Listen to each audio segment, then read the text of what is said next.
اس رشتے کو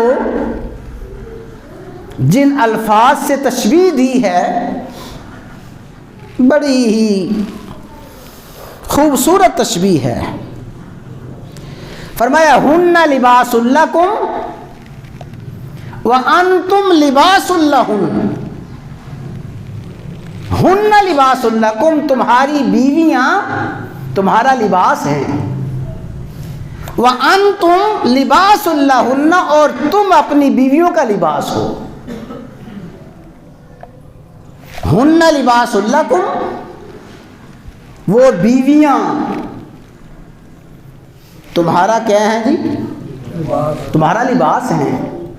وانتم لباس لہن، تم اپنی بیویوں کا لباس ہو.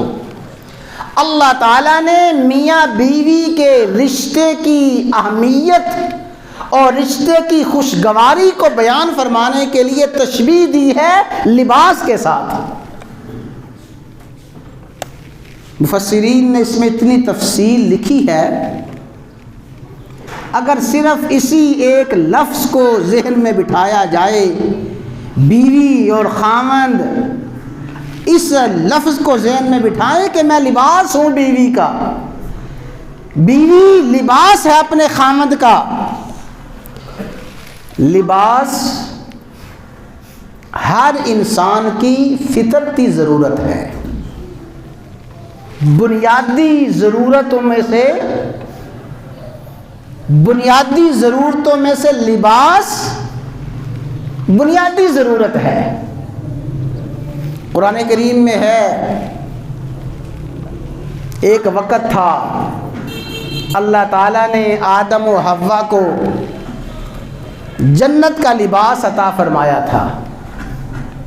جنتی لباس میں ملبوس تھے، لیکن فلما ذاق الشجرۃ، جب وہ ممنوع درخت اس کا پھل کھا لیا، ممنوع درخت کا پھل کھاتے ہی بدت لہما سوآتہما، وہ جنتی لباس اترا، اور جنتی لباس اترا ان کے جسم کے اعضاء ظاہر ہو گئے، گویا برہنہ ہو گئے.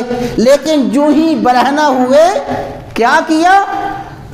فَطَفِقَا يَخْصِفَانِ عَلَيْهِمَا مِنْ وَرَقِ الْجَنَّةِ، آدم و حوا جلدی جلدی درختوں کے پتوں کو اتارتے ہیں، ان پتوں کے ساتھ اپنے وجود کو، اپنے اعضاء کو چھپانا شروع کر دیتے ہیں.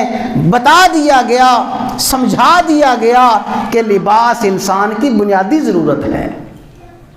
کوئی بھی صاحب شعور، کوئی بھی صاحب عقل لباس کے بغیر نہیں ہے، ننگا نہیں ہے، برہنہ نہیں ہے. ہاں جو بیچارہ عقل و شعور سے عاری ہو، مجنون اور دیوانہ ہو، وہ تو ننگا ہو سکتا ہے، صاحب شعور ننگا نہیں ہو سکتا، اس لیے کہ لباس ہر انسان کی بنیادی ضرورت ہے. اسی طرح فرمایا ہن لباس لکم وانتم لباس لہن. میاں بیوی کا رشتہ یہ انسان کی بنیادی ضروریات میں سے ہے.